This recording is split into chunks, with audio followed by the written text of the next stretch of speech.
What is up, everybody? It's Dr. Vibe here, the host and producer of the award-winning Dr. Vibe Show, the home of Epic Conversations. I'm the host of Epic Conversations, 2020 podcast news and 2018 Innovation Award winner given out by the Canadian Ethnic Media Association. Also, once a month, I host conversations for dads and fathers, the only one in the world that is sponsored by Dove Men Care. I'm thinking too much ahead of me. And also, it's co-sponsored by Dad Central, Canada's national fatherhood organization. As always, I like to say you're blessed, highly favored, a magnet for miracles, and a solution for someone's problem. We're broadcasting live here on February 21st, 2021. Got the chill in the air in Toronto and a little bit of snow over the last few weeks. And before we go any further, we just like to send our prayers and best wishes out to the people in the state of Texas. They've had a very challenging week. And we send our well wishes and best wishes and our blessings to those in the state of Texas. And we know you're going to overcome the weather tragedy. Let's get to it. Today, Sunday afternoon, most Sunday afternoons, I host an epic conversation called Black Canada Talking. And it's a live online event that provides Black Canadians the opportunity to give their takes and POVs on stories that have importance to them.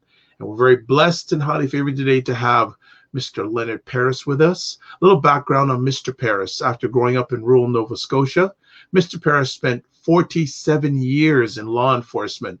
Looks like he just spent 47 days. When you see him, he's only spent like 47 days. He's just playing us, during which he often had to help people who were victimized, harassed, and treated unfairly because of their race, ethnicity, gender, or sexual orientation.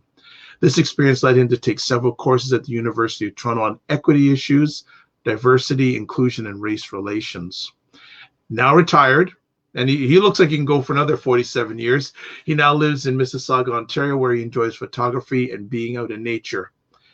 Jim Crow also lived here is his first book. And let's talk about this book. Many people believe that racism and discrimination against those of African descent was primarily an American experience. However, this book dispels that myth by recounting Mr. Paris's first 18 years from 1948 to 1966, growing up as a Black youth in rural Nova Scotia, Canada, a province which at that time had about 36% of Canada's Black population. Structural racism, community isolation, and generational poverty affected every aspect of his life, creating challenges and misery for him, his family, and the entire Black community, an experience that continues to affect him emotionally many decades later. While not as extreme as it was during his formative years, racism still affects and continues in the present.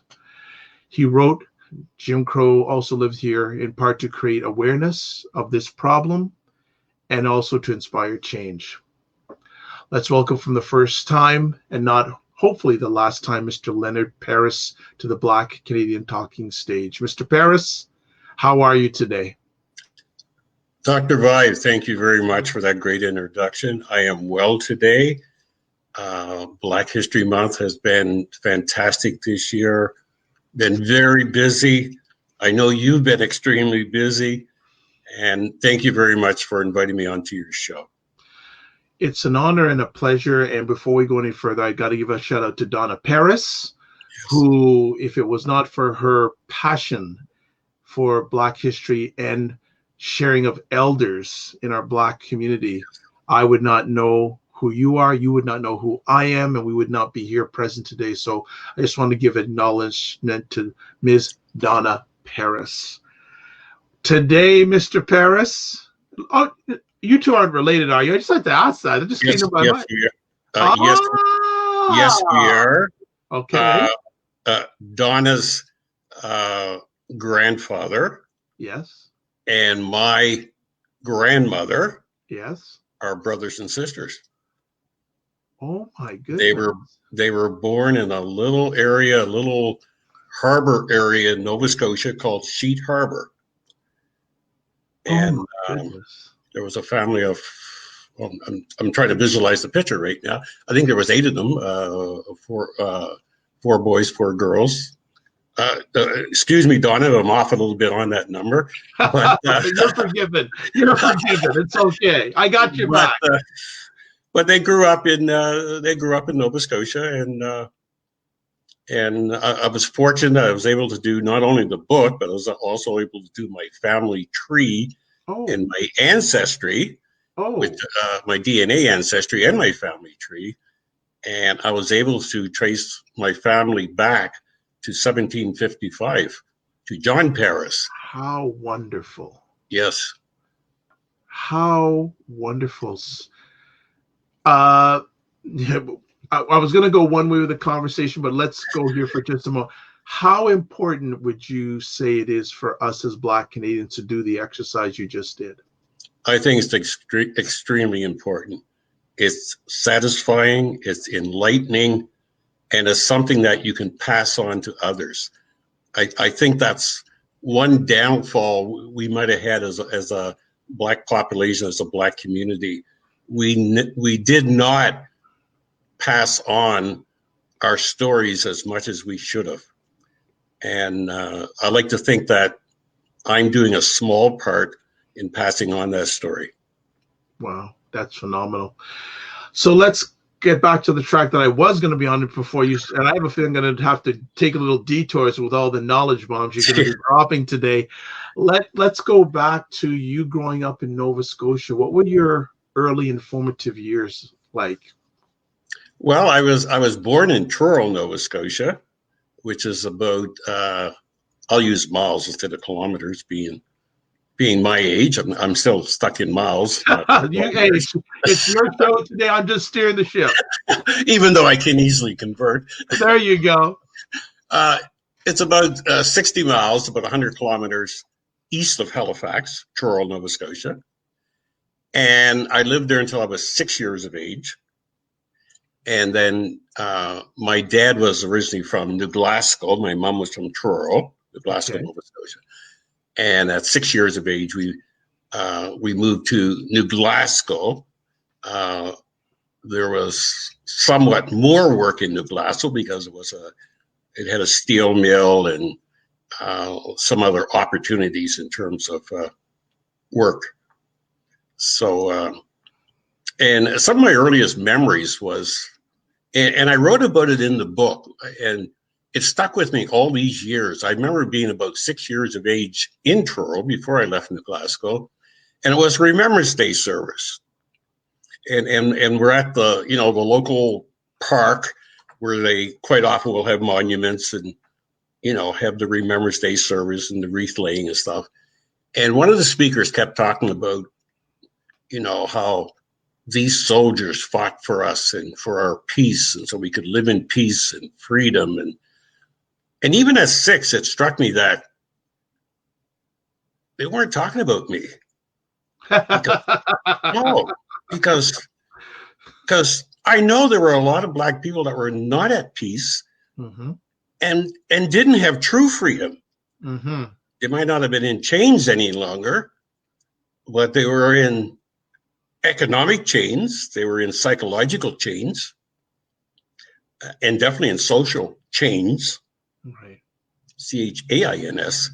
Yes. So, and even at 6, that was one of my earliest memories. Like, hey, they're not talking about us. They're talking about somebody else. Because. Go ahead. Go on. Yeah, no, because, we still didn't have the same privileges and opportunities that the greater community had. You realize that? Did your parents realize that also? Oh yes. I mean, my dad came back from the Second World War. He helped liberate the Netherlands from Nazi Germany. Came back to his hometown of New Glasgow, Nova Scotia, and this would be in 1945 after the war. Yeah. Could not walk into a restaurant and order a cup of coffee or a sandwich.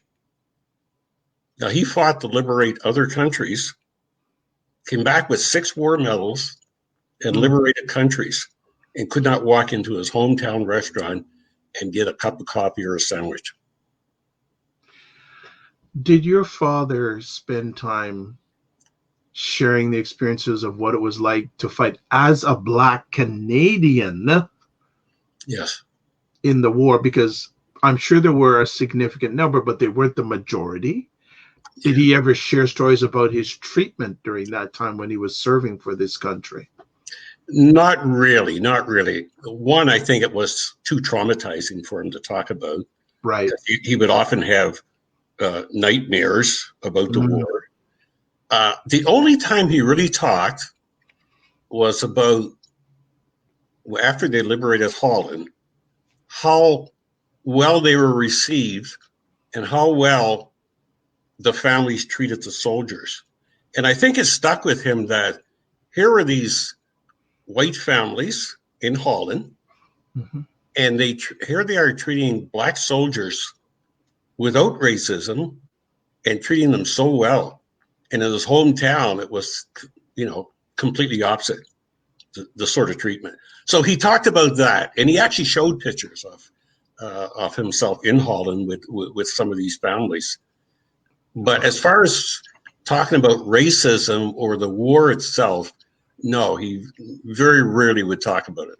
As a matter of fact, he wouldn't talk about it. Makes sense. Fully understood. Yeah. What do you love about your parents to this day? Wow. What I love is that they were very, very resilient people, very much so. I mean, and not just my parents. I mean, I see the greater Black community as my family also. And very resilient, very much church being the center of their lives, and very much teaching respect. I can remember my mom saying, and I often repeat this to friends and other people, if you do not have respect for yourself, you cannot have respect for anybody else. And that's always stuck with me, that we must have respect for ourselves before we can even think about respecting other people. That's powerful. Your younger days were spent school. How much schooling did you get? What did you do the years before you got into policing, which we'll get to in a few moments? What led up to those years? Well, actually, and I talked about school quite a bit in my memoir. School, not unlike today, for a lot of young people going to school, we still hear about kids being bullied and being beaten and that for various reasons. But when I was going to school, rampant racism was very much part of the everyday school life. And the curriculum at that time was very much all either British history or United States history. Nothing on Canadian Black history, nothing that portrayed Black people in a good light at all. As a matter of fact, I can remember in school having to stand up and read stories like Little Black Sambo or sing songs like Old Black Joe, things of that nature. Huckleberry Finn, it was Mark Twain's Huckleberry Finn was a prime example, all through that book. It was all about, how they referred to the Black character in the book, Jim, and the Native American character in the book, how they refer to them in such harsh and brutal ways, right? So school was difficult. I mean, the schoolyard and recess, there was always name calling, there was always threats. And no support from the school at all? No support whatsoever. As a matter of fact, quite often the teaching staff would take the side of the white student, and we'd be seen as the agitators in the situation.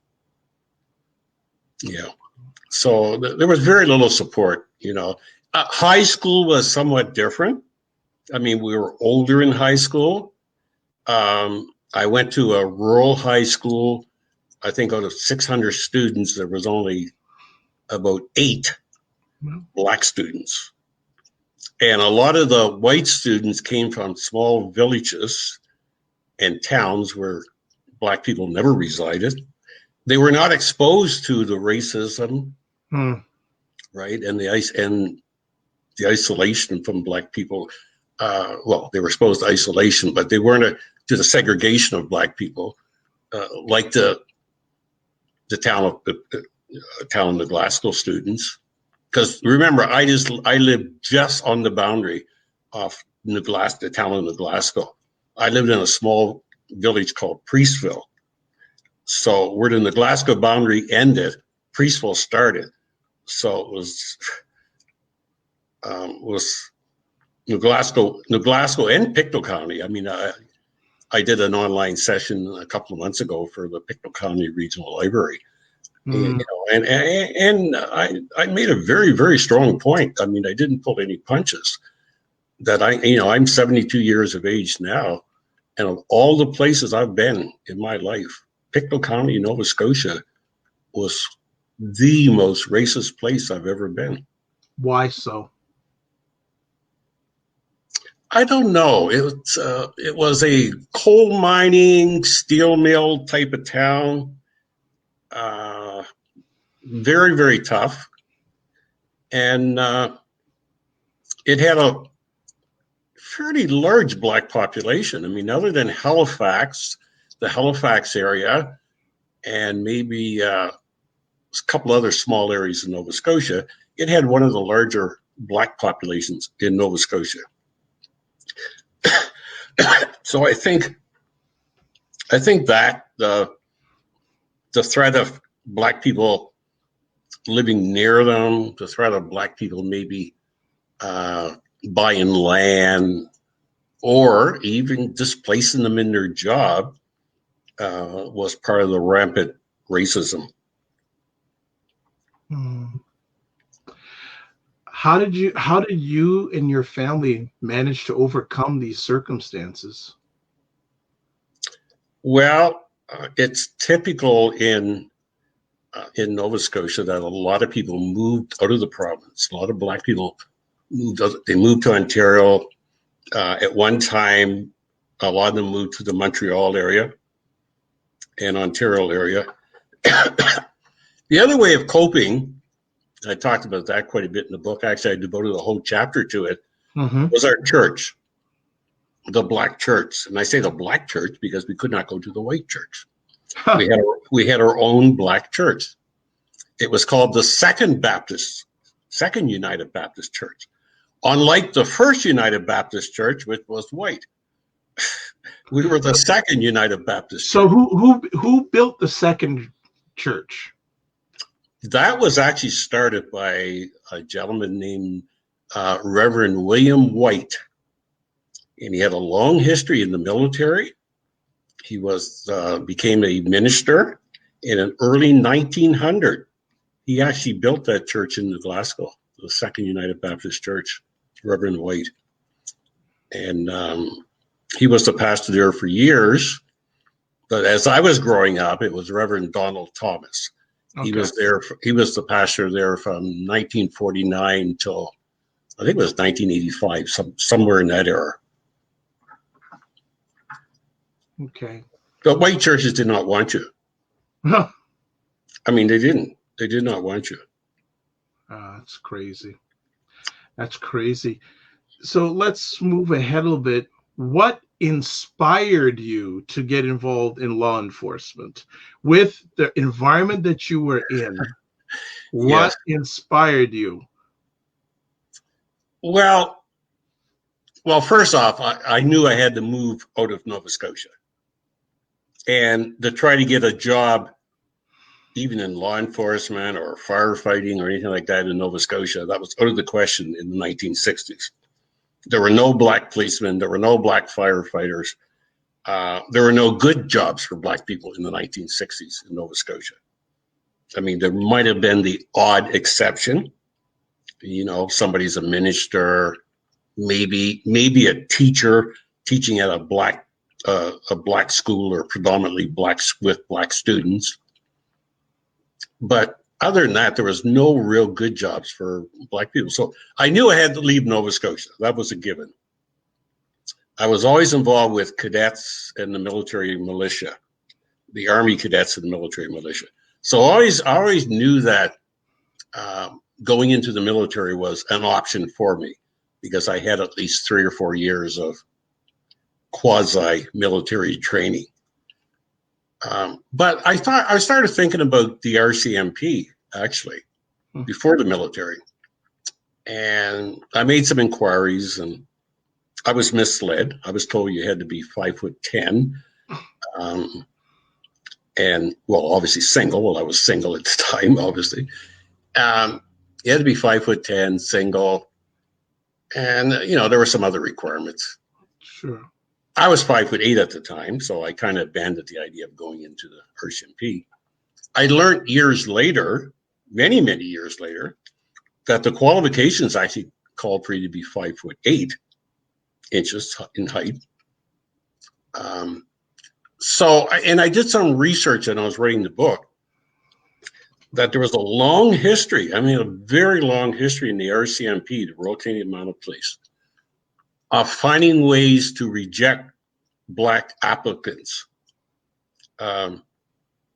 finding ways to reject them in their application. As a matter of fact, at one point, I think it was in the 1950s, early 1960s, a directive actually came down from Ottawa from the commissioner of the RCMP. It's like, we have to accept these applications, but make sure they're not accepted. We have to accept the application, make sure they're not accepted into the RCMP. Right. And so my default position was the military, which I didn't think I would have a trouble getting into at all, because I was a cadet leader instructor at one point, and again, I was active in the military reserve. So I decided to join. Well, I had a choice. I'm going to join the Army, Navy, or Air Force. So I decided, well, maybe the easiest service would be the Air Force. One, I didn't want to be on a boat and, at sea for 6 months if I joined the Navy. Secondly, I didn't want to actually be a soldier in terms of, it's very, very hard. We have to give honor to them, but it's a very hard and difficult life being a military soldier or infantryman. So I decided on the Air Force, and that's what in May of 1966, I joined the RCAF, Royal Canadian Air Force, and I spent 12 and a half years in the military before getting out. And I was awarded the Canadian Declaration for Meritorious Service in the military. And then after that, I went with the University of Toronto Campus Police Services, and I worked there for 35 years as a campus police officer. Oh, and then the RCF, I was military police. Wow, that's a long stretch, my man. Wow, 30. Whew. Yeah. When you went in to apply, did you have positive expectation? Did you receive any pushback when you applied to be an officer? We talk about the military? Yes. No, because by 1966, black men, predominantly men, pretty well all men, were routinely serving in the military. I mean, they weren't allowed to serve in fighting and non-segregated regiments till 1942. But I mean, there were Black people in the military before 1942, right? But they were in segregated and non-combat units. But in 1942, when they needed more and more people on the front lines, obviously, then they started to recruit Black people. So there was, 20 some years of having Black people in the military by the time I applied. Wow. So they were more than glad to have you apply, especially if you had military reserve or Army cadet previous training. Yeah. So no, I didn't receive any sort of a setback there at all. Serving in the military, any lessons learned that you still remember, or any events that you still carry on with you today? Well, one lesson I learned was you have to very quickly, at the onset, you have to set up a boundary as to what you will accept and what you will not accept. Because if you go into any organization, and that applies today, not just 1966, if you go into any organization and if people think that they can be racist towards you or to you personally, I mean, there's always going to be racism behind your back. That's always going to happen. But to your face, you have to set a very clear boundary that no, that's not going to be accepted. And you have to be willing to enforce that boundary. And I did that, and it made life a little easier. And I talked to my brother who had spent almost 35 years in the Canadian Army. He was actually in the Airborne Regiment at one time. And he said the same thing. You got to be very clear that, you know, what happens behind your back and out of your hearing, out of your sight, that you have no control over that.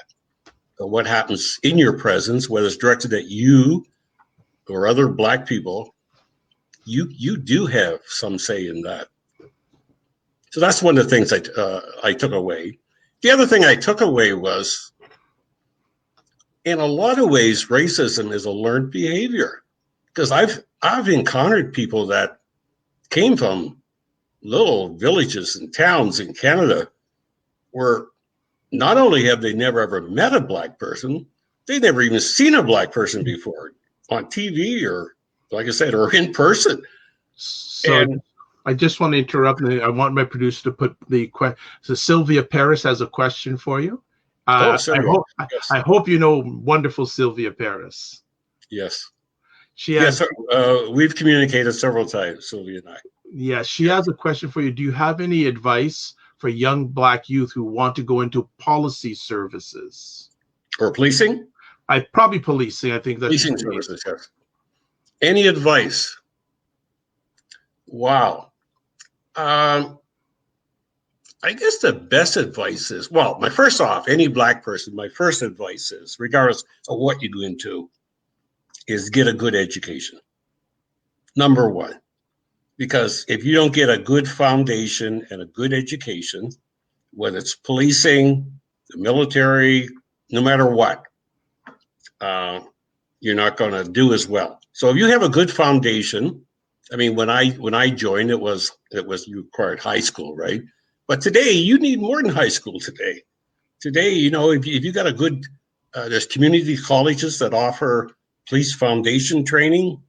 There's community colleges that will offer training in preparing you to go into policing. I would suggest you take some of those courses. I would suggest that, you know, you learn about policing.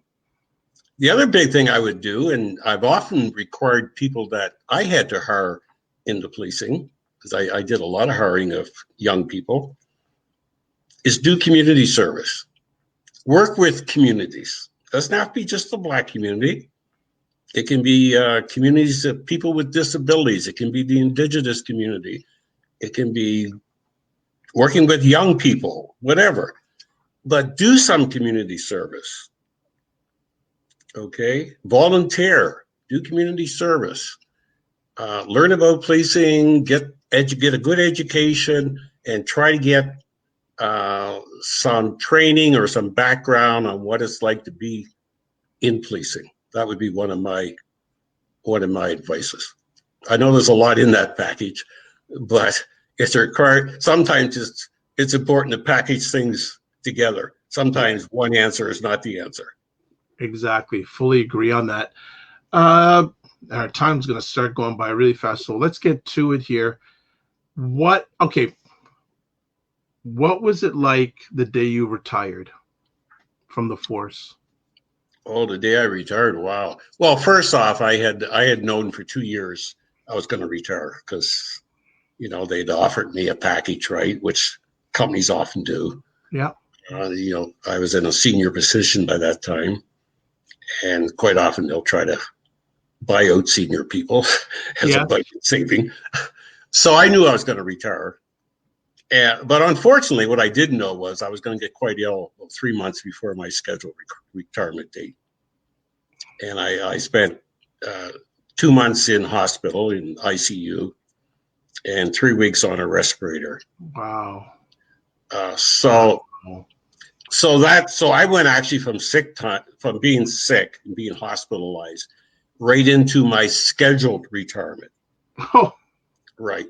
So, yeah. So what was it like? I'll be honest. I still miss the military, and I still miss working at the University of Toronto. Wow. Yeah, I still often think about it, and I still miss it. I mean, it was 47 years of my life. That's over half of my life. Yeah. Yeah. Well, let's get to the book. Jim Crow also lived here. Give us the background. How did that vision start? Where did it come from?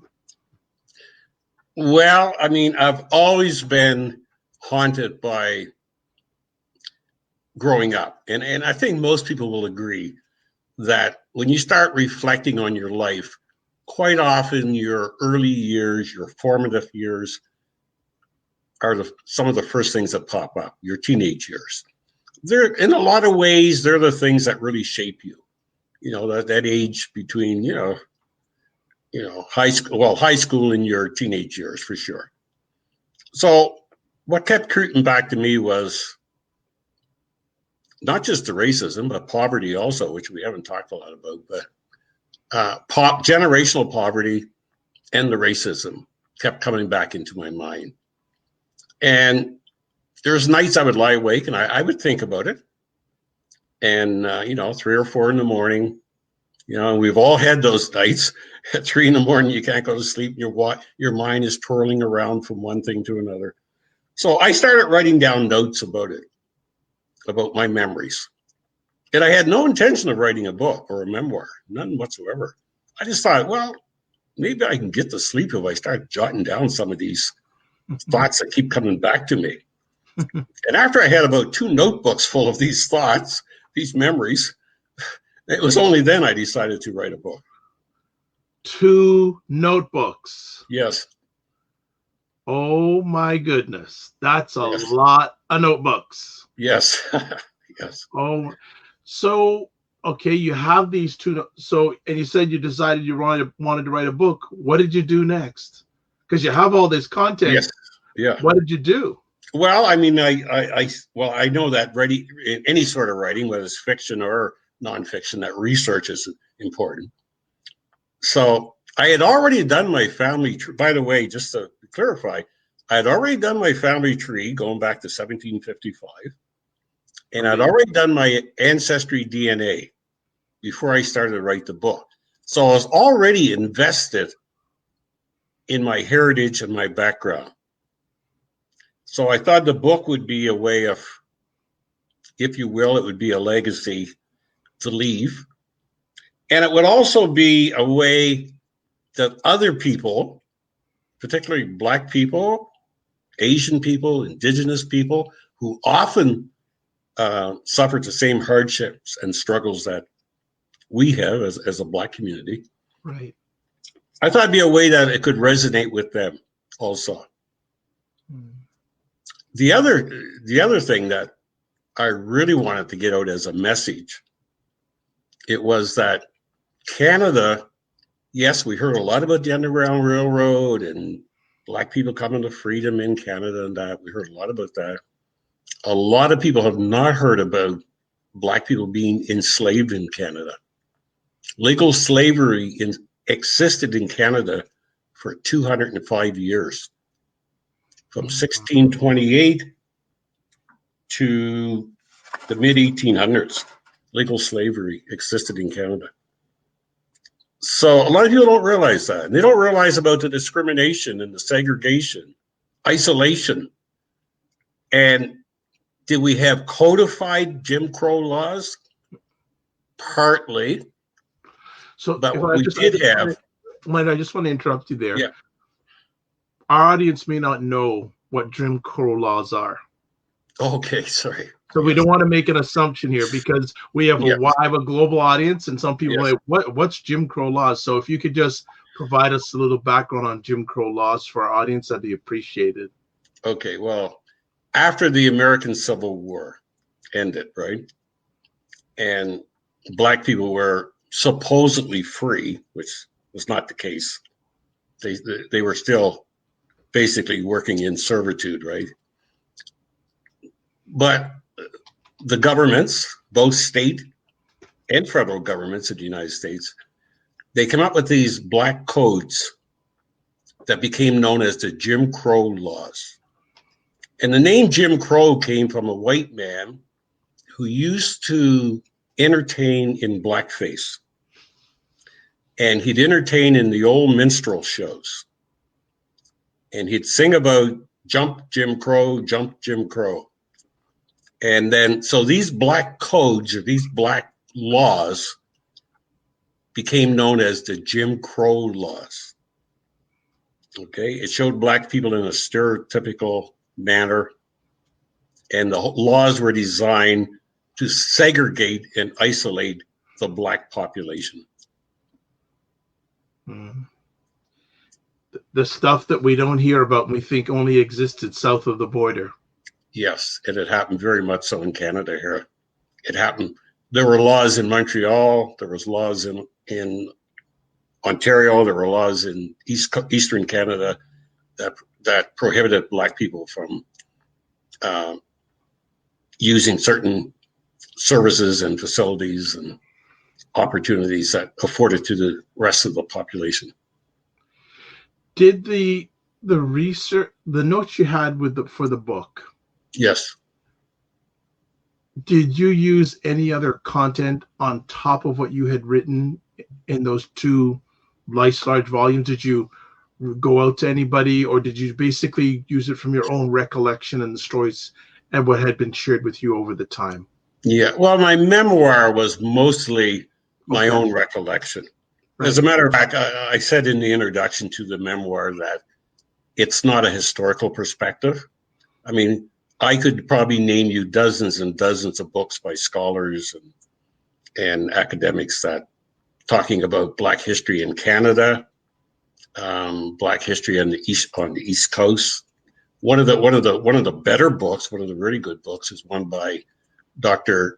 Daniel Hill, which is Lawrence Hill's dad. And it was called Early Black Settlers in Canada. It was called Freedom Seekers. Yep. Subtitle Early Black Settlers in Canada. And it's a real historical perspective on the Black migration into Canada. I think this is a good segue. If you could do a reading for us right now from your book, I'd really appreciate it, and I know our audience would appreciate it also. Okay. Let's see how we're doing for time here. I know we're pressed on time. No, don't worry about time. Okay. Alrighty. Well, I'm just going to do a short reading. It's only about 3 pages from chapter 6 of the book, and it's called Few Black Heroes. And the quote I had at the start of that chapter was, "A man who views the world the same at 50 as he did at 20 has wasted 30 years of his life."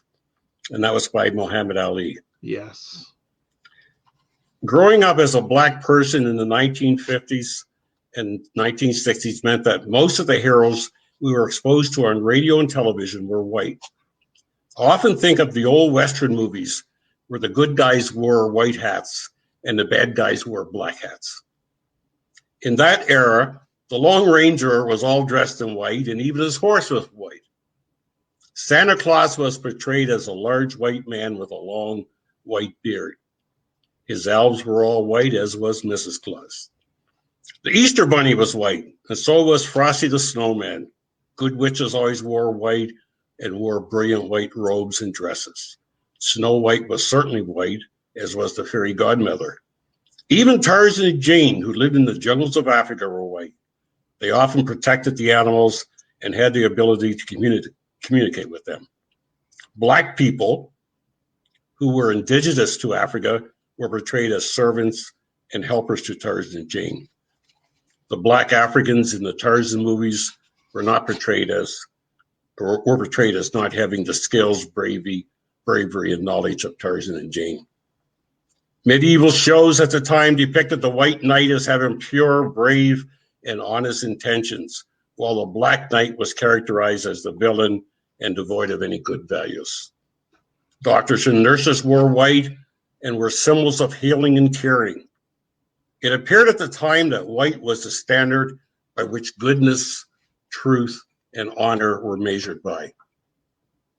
There was little television or proper cultural role models by which a black child or teenager could identify with. When a young black girl was able to get a black doll, it was often marketed as a Topsy doll or a Pickaninny doll. Black boys were relegated to play with a white G.I. Joe or pretending to be a white TV cowboy. It was not until the U.S. civil rights movement that exploded in the middle 1960s that black people in Nova Scotia now had a few black heroes who praise and use as role models. Most of the black role models were in the United States. Heroes such as Martin Luther King Jr., Jesse Jackson, Rosa Parks, Muhammad Ali, James Baldwin, Jackie Robinson, Millie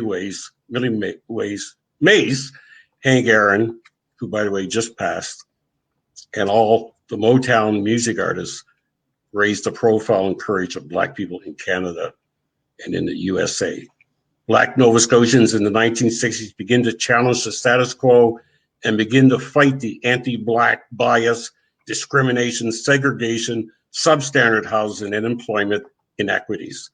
Black people in Glasgow, Truro, Halifax now had numerous advocates to fight on their behalf.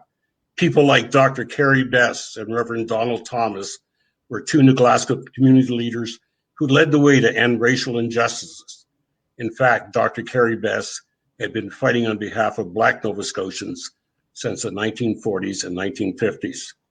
Dr. Carrie Bess had been an advocate and supporter of a Black businesswoman from Halifax, Viola Desmond, who was arrested, jailed, and charged with an obscure tax offense for sitting in and refusing to leave the segregated whites-only section of the Roseland Theatre in New Glasgow in 1946. This practice of keeping the Black moviegoers in the segregated upstairs balcony section of the theater lasted for many years and well into the 1960s. Wow. I was in that there. No problem. Thank you for that reading. And there's some great comments going on here. Sylvia Paris, thank you for the advice in regards to policing. Donna saying, hashtag our stories, our voices. Angie B saying, thank you, Len. Your voice is so powerful and necessary. Ubuntu.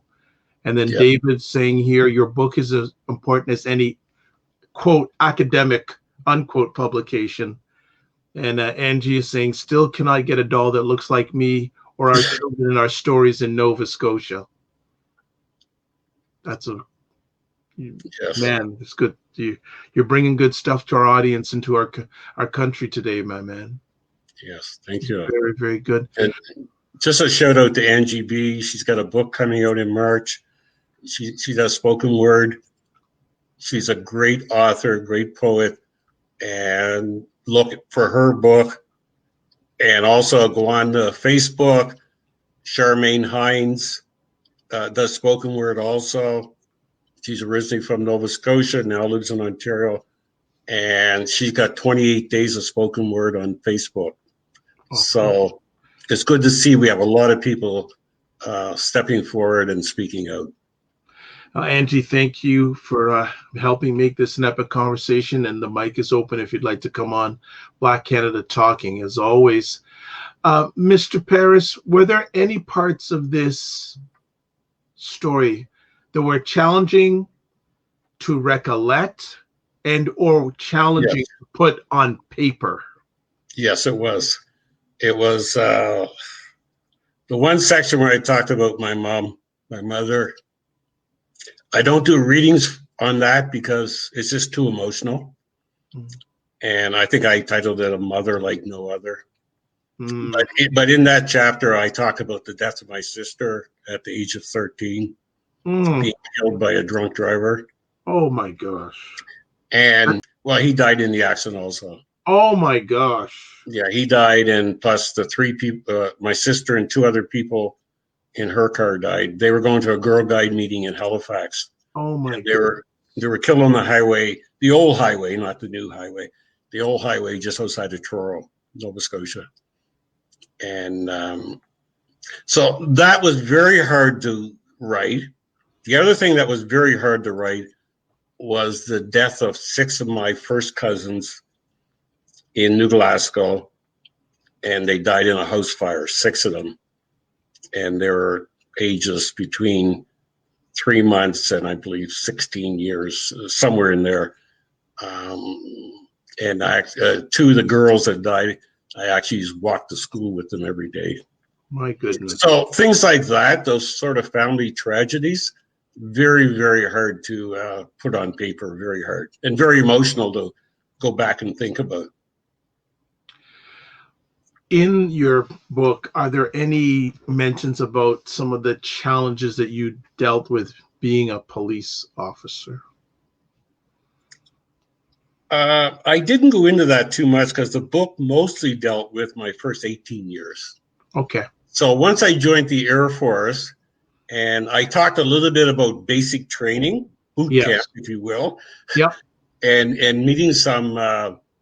At that time, Canada was training some men from Africa, Tanzania.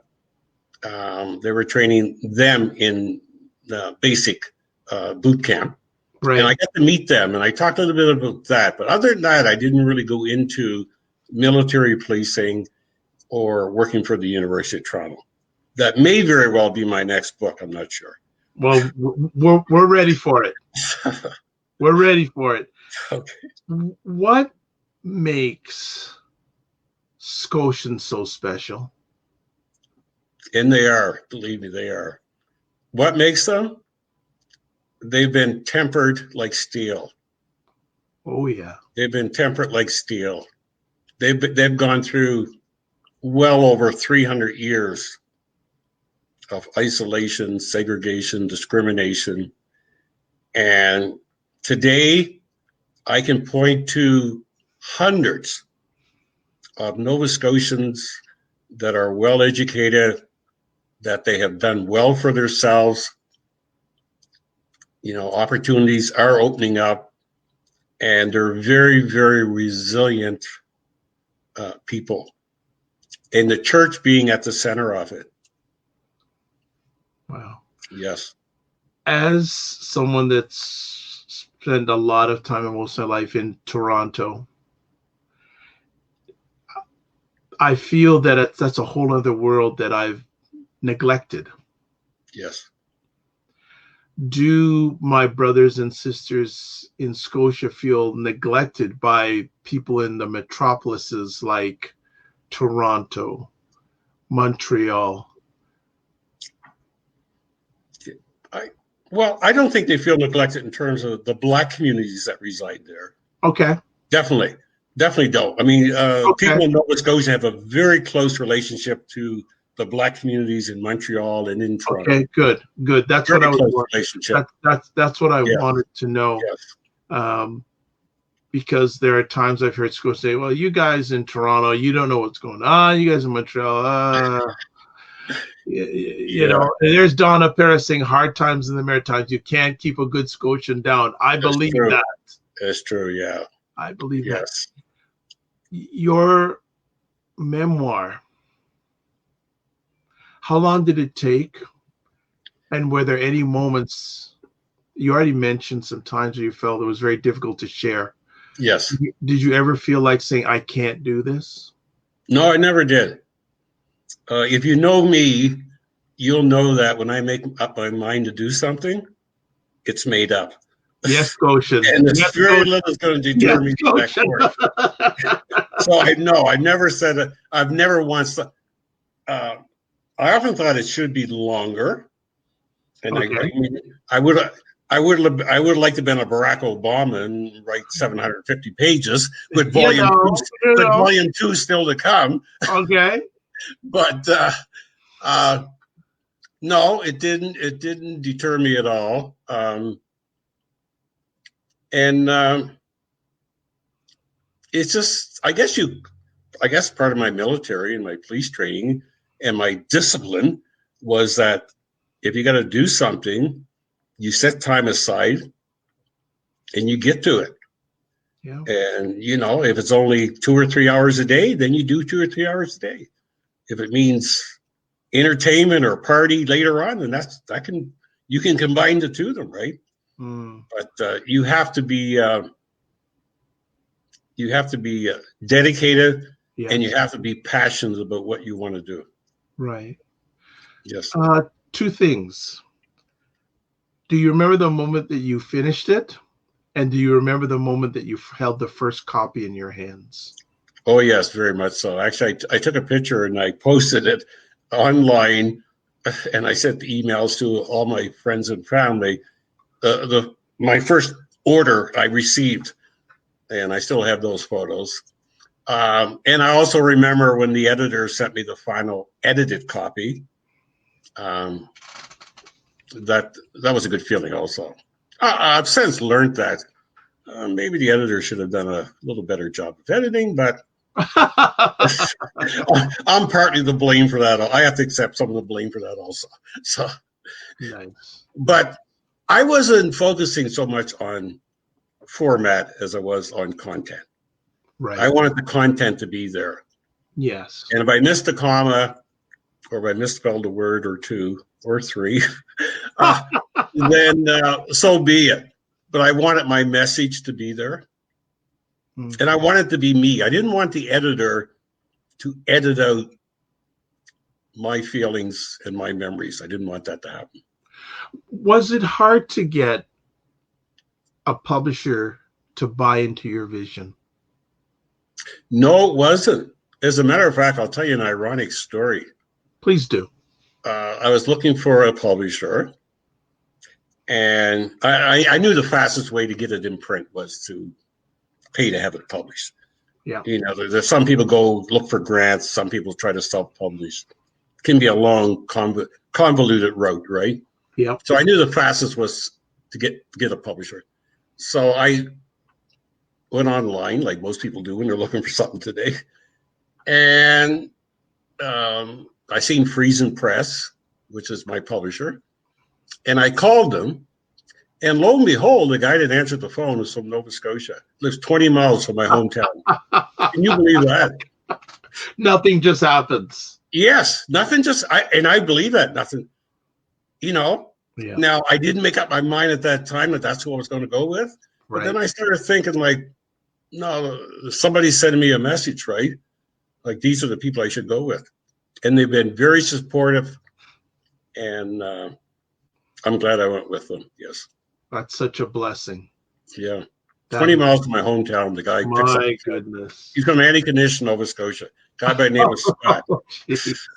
That's fabulous. I love it. I love it. And they're based in British Columbia. Yes. What has completing this memoir told you about yourself? Well, if anything. Yeah, I think it's told me more about my history and the struggles that Black Nova Scotians and Black Canadians, not just Nova Scotian, because, you know, remember there was a migration into Alberta, there was a migration into British Columbia, you know, Quebec, Ontario. But it told me more about that, and, you know, like how many people know that slavery was legal for 205 years in Canada? Most people don't know that. You know, they know that at one point Black people were enslaved in Canada. They know that. Do they realize it happened for 205 years legally? I don't think most people realize that. I think a lot of Black people don't realize it was that long. I'm sure. I'm absolutely sure of that. We'll start winding it down a little bit here now. We are in 2021. You've lived. You've lived. When you look at where we are at as Black Canadians today, what comes from your heart? What comes from my heart? What comes from my heart is, and I mentioned that just recently, we have to keep the conversation going. We have to keep, well, you can use the term fighting, but we've always been fighting because we are fighters.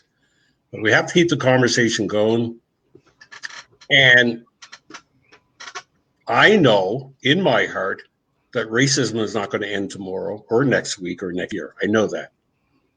But we got to keep biting away piece by piece until that. Until will it ever be completely obliterated? No, I don't think it will ever be completely obliterated. But we got to keep biting away piece by piece until we lessen it. Do you have hope? Oh, I have hope, and my hope is in the young people. That's where my hope is. My hope is in the young people. So here's an interesting contrast. Compare the young Len to the young people of today. Yes. I think a lot of young people today, and some of them have contacted me since my memoir came out, my story still resonates with a lot of young people today. Maybe not some of the harshness, but definitely some of the racism and some of the isolation still resonates with them today. How does it make you feel when a young Black person from this country reaches out to you? Oh, I love that. I mean, that's one of the reasons why I wrote the book. It was so that it would give Black youth a history, not just a historical perspective, but a personal perspective on what it was like growing up in the 1950s and 1960s.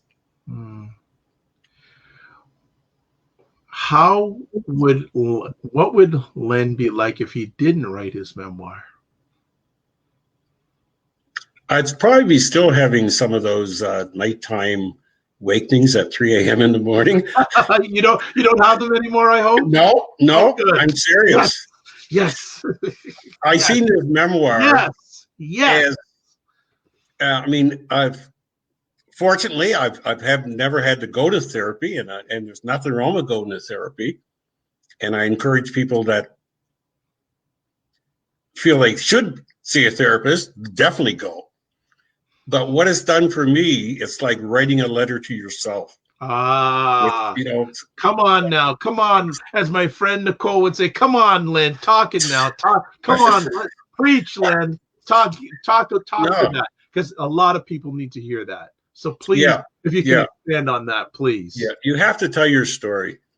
I mean, we all have a story. I don't care if you came out of sexual abuse, racism, homophobia, whatever. We all have a story. And by telling that story, I think it helps you to heal. I really believe that. It's helped me to heal. And I know it's helped other people to heal. People in my family and other people, it's helped them to heal. So, because there's been in Canadian society, there's been way too much denial about Black history and the struggles that Black people had to go through in Canada. Way too much denial and disbelief. I like the denial, but I also like the disbelief. Yes. You want to talk about that? I need you to share about that, because we hear about the denial all the time, but we don't hear about talking about the disbelief. Disbelief, yes. Well, I mean, I've seen me get in a situation. It could be in an elevator or a gathering or a meeting or whatever, and the issue of racism will come up, and people will actually truly stand up and they'll say racism didn't exist in Canada, slavery didn't exist in Canada, Black people had it good in Canada, we were the Underground Railroad, and they thought that as soon as you crossed the Canadian border, all those bad things that happened in Alabama and Mississippi ceased to exist. Well, no, it didn't cease to exist. Like I said, some of it might not have been codified as much as it is in the southern states, It still existed the same as it did in the United States. Mm. So that was another reason of writing the book. It was a shout out to Canada and primarily white Canadians that these things did happen in Canada, that we were not the land of milk and honey and freedom that people like to think we were. So I want to end off with this conversation piece. I think it's a good segue. What is your message to those, I'll use a term that one of my American brothers used, to non-melanated Canadians? Yes. My message to them is open your eyes, open your mind, and start really reading your history, not what's been forced down your throat in school, but really go into research your history and research not just the good things that happen in Canada.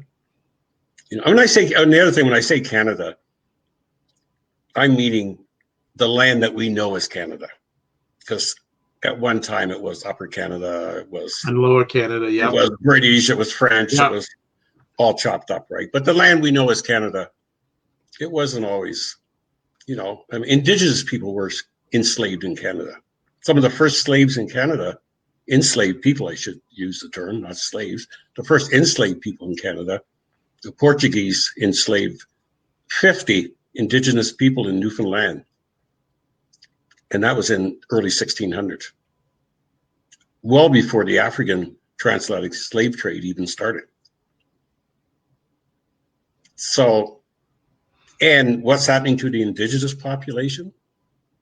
All you have to do is pick up a newspaper any day of the week, and you can see it in the paper, what's happening and how hundreds of years later, they're still trying to fight just to survive. Then as we close, as Elise Hart is, without Black history, Canadian history is incomplete. Very true. Yes. Very true. Yes. And we'll end off our conversation. What is your message to Black Canadians? Black Canadians. Well, I would suggest look at your family tree. Go back as far as you can. Look at, if you want, you don't have to. A lot of people don't like submitting their DNA, but look at your ancestry. I was able to trace mine through Ancestry DNA back to Nigeria and Cameroon. So obviously I got relatives back there even today. And research your Black history, and research it. The other thing is, it's not just important to talk about it, it's important to do something about it. We've been talking far too long. It's time to start doing.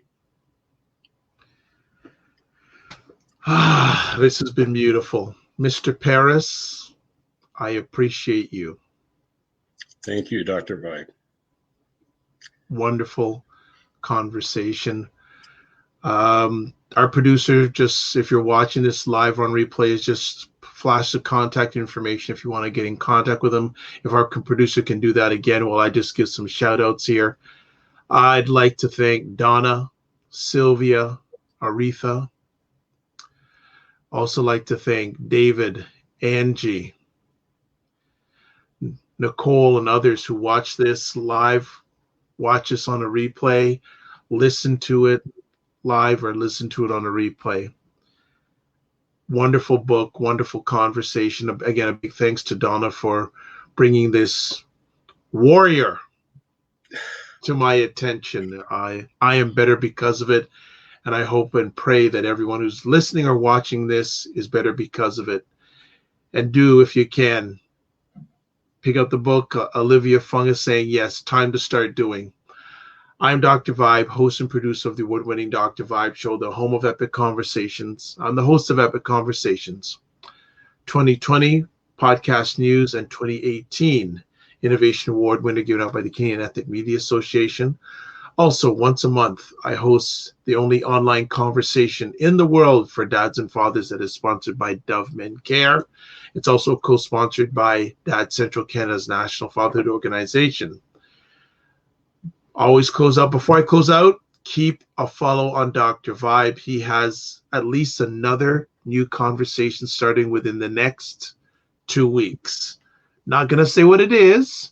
There's one or two people on here that know what it's going to be about, but another new conversation starting off with the Dr. Vibe show. And it was an idea I had for a long period of time, and the last few weeks I've been told by a higher source and higher power, it's time to do.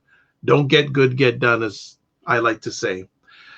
Closing off with this, thanks again for everybody. Live your life as a dream. If you can dream it, you can make it. Sometimes you have to get smaller to get stronger. Block assumptions, then aim bigger, aim better, aim higher, aim wider. Thank you to BIA Media for another epic production. Love, faith, and respect, and remember to give yourselves grace. God bless, peace be well, keep the faith, and walk good, everybody.